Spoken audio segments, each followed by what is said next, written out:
جتنی دوست کی بدعمالیوں کی بنا پر ہو. یہ تو دشمن تھا، تیر نہ مارتا تو کیا کرتا ہے؟ تم تو دوست تھے، تم نے دل کیوں دکھایا؟ تو وہ خطائیں دوسرے قسم کی ہے، دوست کی خطائیں دوسرے قسم. اللہ پرور، یہ زندگی عجیب نہج سے چل رہی ہے.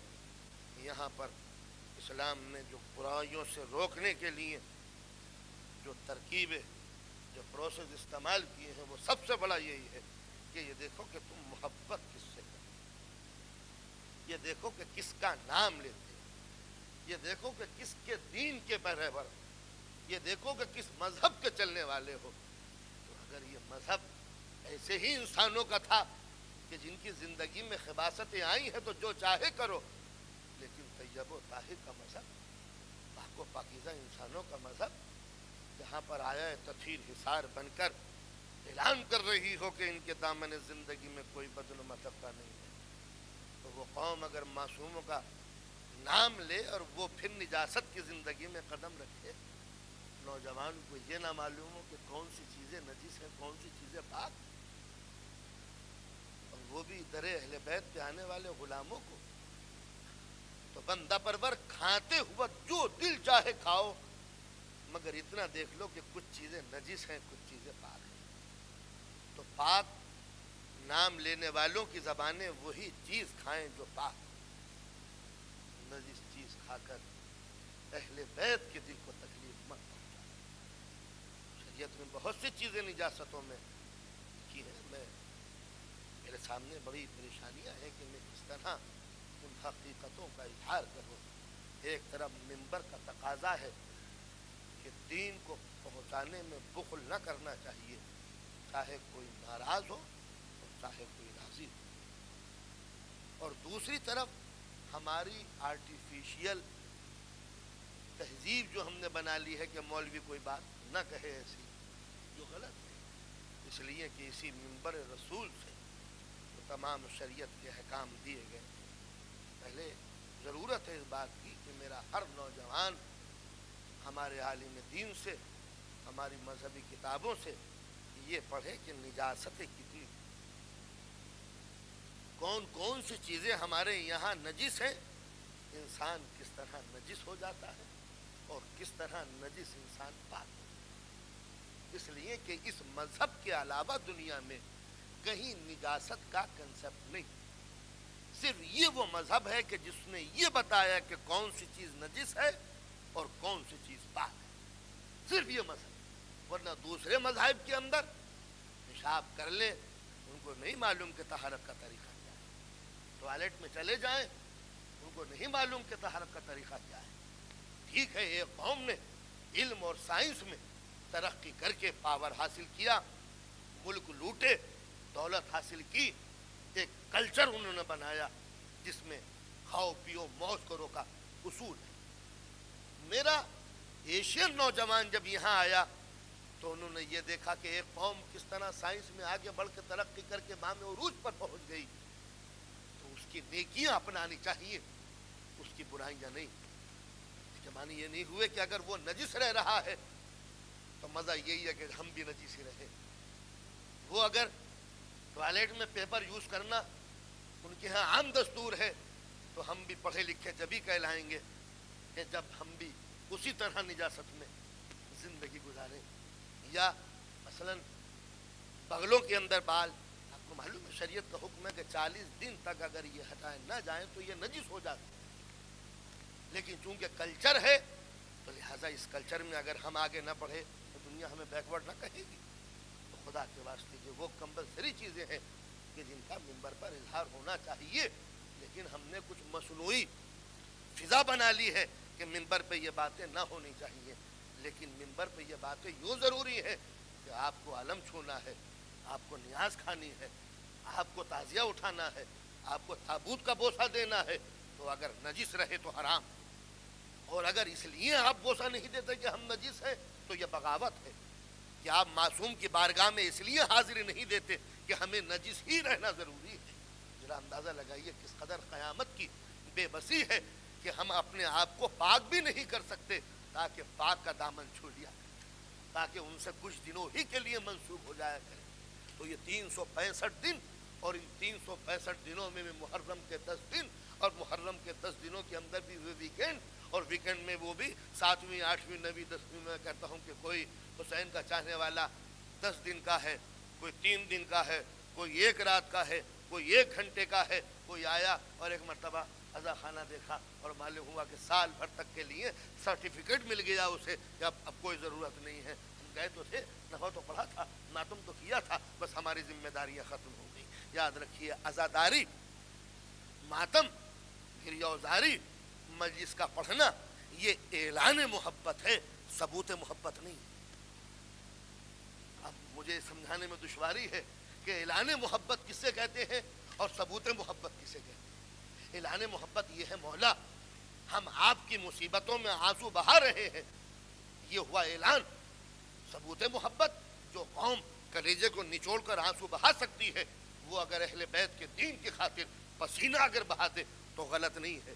ہم اعلان کر رہے ہیں، ہم نے ماتم کیا، ماتم کر کے ہم نے خون بہایا، یہ ہوا اعلان. مولا ہم تمہارے نام پر جب خون بہا سکتے ہیں تو تمہارے کام پر ہم اپنا خون بہا دیں گے. لیکن ہم نام پر تو خون بہا دیں، لیکن جب کام کی منزل آئے تو پسینہ بہانے کے لیے بھی تیار نہیں. تو اب یہ ساری باتیں فریب بن جاتی ہیں، ساری باتیں دھوکہ بن جاتی ہیں. میں گھنٹوں گھنٹوں تقریر تو کرتا ہوں اہل بیت کی محبت کا اظہار کے لیے، ان کے حق کے اظہار کے لیے، ان کی سچائی کے اعلان کے لیے، لیکن جب ان کے دین پر مر مٹنے کا موقع آتا ہے تو مجھے کسل محسوس ہوتا ہے، مجھے تھکن محسوس ہوتی ہے. تو ظاہر ہے کہ میری یہ پوری تقریریں پروفیشنل بن کے رہ جائیں گی جس کے نیچے کوئی حقیقت نہ ہوگی. تو لہٰذا یہ عزاداری اعلان محبت ہے، ثبوت محبت کچھ اور ہے. اس لیے کہ جس وقت آپ نے علی اکبر کا نام لیا تو نوجوانوں نے علی اکبر کا ماتم کیا. ٹھیک ہے، بڑی پیاری بات ہے، آپ نے علی اکبر کا نام لے کر اس تمام گروپ کو کینسل کر دیا جس نے ان کے سینے میں نیزہ لگایا تھا. مگر یاد رکھیے، جس وقت آپ نے کہا علی اکبر کا ماتم کریں گے، ہم سینے کا خون نکالیں گے. کیوں نکالیں گے؟ اس لیے کہ ہمارے شیر کے سینے پر برچھی لگائی گئی تھی. تو ہم اعلان کرتے ہیں، شہزادے کربلا میں ہم ہوتے تو نیزے کے آگے اپنا سینہ رکھ دیتے، انی کے آگے اپنا کلیجہ رکھ دیتے، آپ کو ہٹا دیتے، خود مارے جاتے. یہ اعلان ہے یا نہیں؟ تو ہم نے ثبوت دیا کہ ہم علی اکبر کی محبت میں اپنے سینے کا لہو دینے کے لیے تیار ہے. نوجوانوں، اسی پہ قائم رہنا. جب علی اکبر یہ کہہ کے بلائیں آؤ اور نیزے کے آگے اپنا سینہ رکھ دو، تو کون نوجوان ہے تم میں جو یہ نہ کہے کہ ہم سینہ رکھنے کے لیے تیار ہیں، ہم سینے کا لہو دینے کے لیے تیار ہیں. مگر یاد رکھو، علی اکبر دن کے وقت بلائیں گے سینے پہ نیزہ کھانے کے لیے، لیکن اگر صبح کی نماز کے وقت اذان دے رہے ہو تو بتاؤ علی اکبر کی اذان پہ اٹھو گے یا سو گے؟ اسی لیے کربلا میں امام حسین نے علی اکبر سے اذان دلوائی تھی کہ اگر کسی بوڑھے سپاہی سے اذان دلواتا ہوں تو دنیا کہہ دے گی کہ صبح کا اٹھنا بوڑھوں کا کام ہے، نوجوانوں کا نہیں. اسی لیے علی اکبر کو اٹھایا تھا. علی اکبر اٹھو، اذان دو تاکہ نوجوان قوم اٹھ سکے، تاکہ نوجوان قوم اٹھ سکے. اور میرے نوجوان نے اگر علی اکبر کی اذان سن کر آنکھیں بند کر لی تو بتاؤ ماتم کی قیمت کیا رہے گی؟ ماتم کی قیمت کیا رہ گئی؟ اور جب اس منزل پر آیا تو میرے نوجوان نے، میرے عوام نے، میرے حسین کے سپاہیوں نے ایک اصول بنا لیا، مولانا یہ بہت پرانی باتیں ہیں، بھلا نماز سے ہمارا کیا تعلق؟ روئیں گے جنت میں چلے جائیں گے، ماتم کریں گے جنت میں چلے جائیں گے، فرش عزا بچھائیں گے اور جنت میں چلے جائیں گے. اس لیے کہ معصوم کی حدیث ہے کہ جو محبت اہل بیت میں روئے یا رلائے وہ جنت میں جائے. تو یاد رکھو، معصوم کی حدیث غلط نہیں ہو سکتی، ہاں مفہوم غلط ہو سکتا ہے، سمجھ میں نہ یہ بات ہو سکتی ہے، مگر معصوم کی حدیث غلط نہیں ہے. معصوم نے صحیح کہا تھا کہ جو ہماری محبت میں روئے وہ جنت میں جائے گا. مگر یہ شرط پہلے ہے کہ محبت میں روئے. مصائب کے اثر سے رونا اور بات ہے، محبت میں رونا اور بات ہے. مصائب کا اثر تو پتھر کو رلا دیتا ہے، مصیبت کا ذکر تو کافر کو رلا دیتا ہے. علی اصغر کی شہادت تو ہرملا کو رلا دیتی ہے، مظلوم کی مصیبت تو یزید کو رلا دیتی ہے. تو حسین کی حسین پاک کا گریہ سن کے، حسین کے مصائب سن کے رونا کوئی فضیلت نہیں ہے. رو تو حق جان کے رو تو سچائی سمجھ کے رو تو دل میں محبت کر کے رو، اس لیے کہ اس رونے کی حقیقتاً بڑی قیمت ہے، اس لیے روتا وہ ہے جس کے دل میں محبت ہو، اور جس کے دل میں محبت ہوتی ہے وہ محبوب کی ہر ادا پہ مر مٹتا ہے مگر محبوب کے اقوال کو نہیں چھوڑتا۔ جس کا نام ہے نماز، تم نے غلط سمجھا کہ وہ نماز کسی قسم کی عبادت کا نام ہے۔ نماز نام ہے اہل بیت کے اعمال کا، نماز نام ہے محبوب کی اداؤں کا، نماز نام ہے محبوب کے مشغلے کا۔ انہوں نے نمازیں پڑھی تھی تو فرشتوں کو نمازیں پڑھنی آئیں، انہوں نے قیام کیا تھا تو فرشتوں نے قیام کرنے کا ڈھنگ سیکھا، انہوں نے رکوع کیا تھا تب فرشتوں نے رکوع کیا ہے، انہوں نے سجدے کیے تھے تب فرشتوں نے سجدے کیے ہیں۔ تو جس کا نام ہے نماز وہ تو محبوب کا ذکر کا نام ہے، محبوب کے اعمال کا نام ہے، محبوب کے کریکٹر کا نام ہے۔ تو جس کو محبوب کا کریکٹر پیارا نہ ہو وہ محبوب کا نام لینے کا حقدار نہیں۔ اس لیے جب فرض کیجئے آپ سے میری دوستی ہے اور مجھے اپنے محبوب سے ملاقات کرنی ہے تو اب ظاہر ہے کہ غلط نمبر پہ تو رنگ کروں گا نہیں، جہاں ان سے ملاقات ہو سکتی ہے وہی ملاقات کروں گا۔ تو اگر فرض کیجئے مجھے معصوم سے ملاقات کرنی ہے تو اگر نماز کے وقت جانا ہے تو مسجد میں ملاقات ہوگی، لیکن یہ کہ جب معصوم نماز میں مشغول ہے تو میں سونے میں مشغول ہوں، اور جو جاگا تو معصوم ظاہر ہے کہ اس کو جاگنے کی ضرورت ہے۔ تو یہ تھا اسلامی تصور، اور یہ تھا کربلا کا واقعہ کہ انسان کے احساس کو مصیبت سے بڑھ کر کسی طریقے سے نہیں جگایا جا سکتا۔ انسان کے دل کی رگیں تب پھپھڑتی ہیں جب کسی کو مصیبت میں دیکھتا ہے، خوشیوں کے لمحات گزار دیتا ہے مگر مصیبت کی گھڑیوں میں انسان جان دے دیتا ہے۔ جن محبت اہل بیت کا واسطہ دے کر قرآن نے یہ کہا تھا کہ اجر رسالت کچھ نہیں ہے سوائے محبت اہل بیت کے، اس کے معنی یہی تھے کہ جب اہل بیت سے محبت کرو گے تو محبوب کے دروازے پہ جاؤ گے، جب محبوب کے دروازے پہ جاؤ گے تو نماز کی آواز آئے گی، روزوں کی تلقین ہوگی، جہاد کا حکم ہوگا، زکوٰۃ کے احکام ہوں گے، شریعت پر چلنے کی تلقین ہوگی، برائیوں سے بچنے کا سلیقہ سکھائیں گے، نیکیوں کی طرف تم کو بلائیں گے، برائیوں سے نفرت دلائیں گے۔ محبوب سے محبت ہوگی تو محبوب کے اعمال سے محبت ہوگی، ان کی حرکتوں سے محبت ہوگی، ان کی اعمال صالحہ سے محبت ہوگی۔ تو اب ظاہر ہے کہ کربلا کا نام لے کر ذہنوں کو بلایا تھا، اہل بیت کے قصے سنا کر ذہن کو بنایا۔ یہ ہے اسلامی تصور کہ کس طرح مسلمانوں کو بلائیں تو کربلا کی مصیبتوں کا نام لے کے بلایا۔ فرش عذاب پر اس لیے بچھائی تھی تاکہ دل نرم ہو سکے، اور جب کربلا کی ساری مصیبتیں تمہاری نگاہوں کے سامنے آ جائیں تو عصر عاشور کا سجدہ کبھی نہ بھول، اور جب عصر عاشور کا سجدہ کبھی نہ بھولو گے تو وہ بھیانک رات شام غریبہ جو قریب آنے والی ہے اس کو بھی نہ بھولنا۔ اور ایک جملہ کہہ دوں تو مصائب نہیں پڑھ رہا، حاصل مصائب ہے۔ 10 دن تک میں آپ کی خدمت کرتا رہا، اصل دین اب ہے جو میں پیش کر رہا ہوں۔ اب تک صرف بلایا تھا، آج سمجھانے کی منزل ہے۔ خدا کے واسطے حسینیوں، نوجوانوں، علی کے ماننے والوں، اگر کوئی بیٹی میری تقریر کو سن رہی ہے تو کنیز سیدہ ہے، اسی غلامی کا واسطہ دے کے کہتا ہوں، یہ دنیا خباثتوں کی طرف بڑھ رہی ہے، انسانیت نجاستوں کو مرکز کی طرف بڑھ رہی ہے، شرافت انسانی پامال ہو چکی، انسان یورپ کی تقلید کرتا ہوا اس منزل پر پہنچ چکا جہاں باہمی رشتے ٹوٹ چکے ہیں، باپ بیٹی کا نہیں، بیٹی ماں کی نہیں، بھائی بھائی کا نہیں، انسان اپنا نہیں تو جو خود ہی مر رہے ہو ان کی تقلید کیوں کر رہے ہو؟ جہاں گھر کا شیرازہ منتشر ہو چکا ہو، جہاں شرافتوں کے دم نکل چکے ہوں، جہاں پاکیزگی کوئی چیز نہ ہو، جہاں پر طہارت کا نام نہ ہو، کس کو کہتے ہیں شرافت ان کو نہیں معلوم، کس کو کہتے ہیں نظافت ان کو نہیں معلوم، کس کو کہتے ہیں پاکیزگی ان کو نہیں معلوم۔ اگر اہل بیت کے مذہب پہ چل رہے ہو تو اس ملک میں رہنے والوں کو اسلام دے دو، نہ جائیے کہ کفر کی نقل کر کے خود بھی اپنا ایمان دو۔ لہٰذا یہ ادارہ اسی لیے خریدا گیا ہے، یہ تمام یہ بام و در اسی لیے بنائے گئے ہیں کہ دنیا کے کام سے ہٹ کر محبت اہل بیت کے نام پر آپ یہاں پر آ کے بیٹھے، ذکر اہل بیت سنیں، فیصلہ کریں ہمیں اپنے بچوں کو باغی بنانا ہے اسلام سے یا اسلام کا وفادار بنانا ہے۔ ظاہر ہے کہ جو ماں باپ رات دن اپنے بچوں سے انگریزی میں گفتگو کرتے ہیں ان کو یہ توقع رکھنی چاہیے یا تو کوئی خطیب اور مولوی ایسا تلاش کرے جو صرف انگریزی میں گفتگو کرتا ہو، لیکن اگر ہماری زبان بدنصیبی بدقسمتی سے اردو ہے تو اپنے بچوں کو اتنی دیر کے لیے اردو پڑھاؤ یا ٹرانسلیشن کر کے بتاؤ تاکہ وہ دین تمہارا سمجھ سکے، ورنہ وہ زیادہ دن دور نہیں ہے جب یہی نسل جوان ہو کے تمہارا مذاق اڑائے گی، تمہارے دین سے ہٹ جائے گی، تب گھر کے گوشوں میں رو گے کہ یورپ میں اپنی زندگی کو سنوارنے کے لیے آئے تھے، زندگی تو سنور گئی، دین بگڑ گیا۔ لہذا جہاں سرمایہ خرچ کرتے ہو اولاد کو کھلانے کے لیے، جہاں اپنے پاؤنڈ صرف کرتے ہو ان کا اچھا لباس بنانے کے لیے، خدا کے واسطے اس بے پناہ دولت میں سے کچھ بچوں کے دین بڑی ہوپ لیس قسم کی رپورٹ ہے کہ پوری کمیونٹی نے مل کے 8,000 پاؤنڈ اکٹھے ادارے کو نہ دیں، کوئی پرابلم نہیں ہے، ادارے کو دیں، اپنے بچوں کے لیے آپ کتنا لٹریچر تیار کیا آپ نے انگریزی میں، کہتے دیتے ہیں کہ کوئی لٹریچر نہیں ہے، بڑے شرم کی بات ہے۔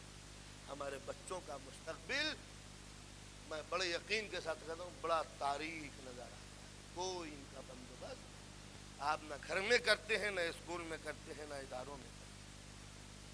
تقریر کر چکا، چلا جاؤں گا اپنے وطن، اب آپ ہوں گے اور یورپ کا اشرف زدہ ہوگا۔ خدا کے واسطے اپنے بچوں کو اس قابل بنا لو کہ معصومہ کی بارگاہ میں پیش ہو سکے۔ میں اپنی بیٹیوں سے، بہنوں سے، ماؤں سے، کربلا کی ماؤں کے نقش قدم پر چلو، کس طرح انہوں نے دین کی خاطر بچوں کو سنوارا تھا۔ کربلا میں بوڑھے بھی تھے، بچے بھی تھے، کسی کو دیکھا کہ دین سے منحرف ہوا؟ تو اسی لیے ہم کربلا کی ماؤں کا ذکر کرتے ہیں۔ یاد رکھیے صرف ماؤں سے اس لیے کہنا ہے کہ اگر ماں صحیح ہے تو بچے درست ہیں، گھر درست ہے۔ ماں اگر غلط ہے تو نہ شوہر صحیح رہ سکتا ہے اور نہ بچے صحیح رہ سکتے ہیں۔ لہٰذا یہ سیدہ کی امانتیں ہیں تمہاری گودیوں میں، اگر تم نے انہیں نجاست کا سبق سکھایا تو یہ بھی ڈوب گئے، تم بھی ڈوب جاؤ۔ لہٰذا یہ زینب و ام کلثوم کا مذہب بڑی قربانیوں کے بعد یہاں تک پہنچا ہے۔ یہ امانت ہے زینب، اسے زینب کے حوالے کر دینا، جیسا دین دیا ہے ویسا ہی دین واپس کر دینا۔ کہیں ایسا نہ ہو کہ روز محشر جناب زینب سے تمہارے سامنے رسوائی۔ یہ مذہب سیدہ کا مذہب، یہ مذہب خدیجہ الکبریٰ کا مذہب، یہ مذہب ان شہزادیوں کا مذہب ہے جنہوں نے بچے اسی لیے پالے تھے کہ اسلام کے قربان۔ سلام کرو ام البنین کی عظمتوں، ام البنین جو معصومہ نہیں تھی، کسی معصوم کی بیٹی بھی نہیں تھی، عام قبیلے کی رہنے والی بہادر سرماؤں کی بیٹی، جب علی کے در پہ آئی ہے دلہن بن کے، تو سب سے پہلے دلہن نے اپنا سر زمین پہ ٹیکا، سجدہ شکر ادا کیا۔ پالنے والے تیرا احسان ہے، اس گھر میں دلہن بن کے آ رہی ہوں جس گھر میں کبھی نبی کی بیٹی دلہن بن کے آئی۔ ام البنین نے سجدہ شکر ادا کیا اور سب سے پہلے جو سوال کیا ہے علی کے گھر میں آ کے یہ کیا ہے، یہ بتاؤ میرے شہزادے کا۔ کسی نے کہا کہ حجرے میں، مکان میں ہے، طبیعت خراب ہے، دونوں بچوں کی سو رہے۔ سب سے پہلے ام البنین اس حجرے میں گئیں جس میں حسن و حسین سو رہے۔ بتاؤ، ام البنین نے سر کے بال کھولے اور صدقہ پھرنا شروع کر دیا بچوں کے چاروں طرف، اور ایک مرتبہ کہتی ہے بچوں یہ نہ سمجھ لینا ماں بن کے آئی، یہ نہ سمجھ لینا ماں بن کے آئی ہوں، کنیز ہوں، لونڈی ہوں، خدمت گزار ہو تمہاری شہزادی۔ یہ ماں تھی عباس کی۔ اور آپ کو معلوم ہے کہ مولا نے ایک جملہ کہا تھا جناب عقیل سے اپنے بھائی سے، علی نے، عقیل میں چاہتا ہوں کہ ایسے خاندان میں شادی کروں کہ جو بے پناہ بہادر و سورما ہو، ایسی شریف ماں کا پتہ بتاؤ جس سے وہ بیٹا پیدا ہو جو میرا حسین کا مددگار بن سکے۔ جناب عقیل نے ام البنین کا پتہ دیا، پیغام لے کے گئے، علی سے شادی ہوئی، ام البنین آئی۔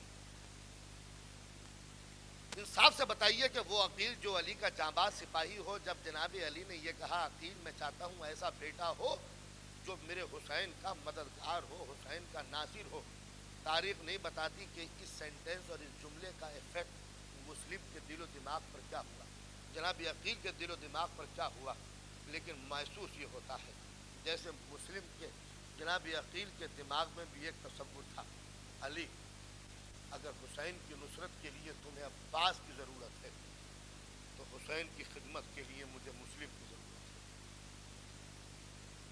اسی زمانے میں عقیل کے ایک فرزند پیدا ہوا جس کا نام مسلم رکھا، اور میں یہ جملہ یوں کہہ رہا ہوں، مجھے تاریخ میں تو نہیں ملتا، لیکن ہاں جس وقت میں مشرف ہوا زیارت سے اور میں نے دونوں شہزادوں کی زری پر ٹنگی ہوئی وہ زیارت دیکھی جو امام ولی عصر نے تحریر فرمائی ہے، تو آپ کو تعجب ہوگا جو الفاظ، جو ورڈز، جو سینٹنس عباس کے لیے یوز ہوئے ہیں وہی جملے مسلم بن عقیل کے لیے استعمال ہیں۔ جیسے امام کی نگاہوں میں دونوں شیر ایک جیسے، ایک مسلم اور ایک عباس۔ تو عباس مولا کے ساتھ ساتھ اور مسلم وہ غریب الوطن کہ جو اس بے بسی میں شہید ہوا کہ کوئی جنازے پہ اپنا نہ تھا، کم سے کم عباس کے جنازے پر مولا تو تھے مگر مسلم کے جنازے پہ سوائے غربت کی اور کچھ نہ تھا۔ تو یہ عباس کی ماں ام البنین کہ جس نے شادی سے پہلے خود کو صدقہ پھر کے یہ بتایا شہزادوں ماں بن کے نہیں آئی، کنیز اور لونڈی بن کے آئی ہوں۔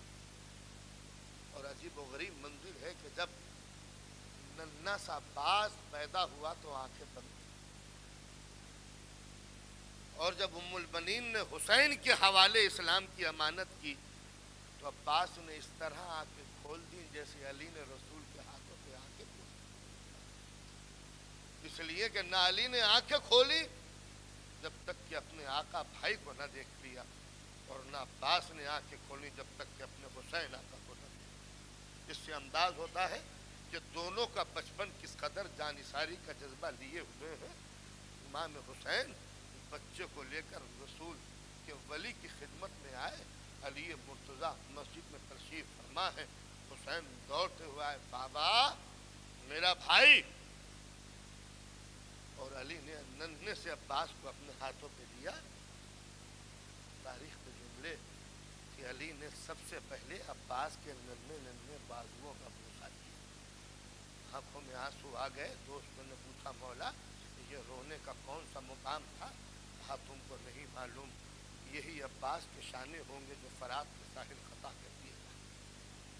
معلوم ہوا کہ جس دن عباس کی زندگی کا پہلا دن تھا، عباس کے وفاؤں کے قصے شروع ہونے لگے۔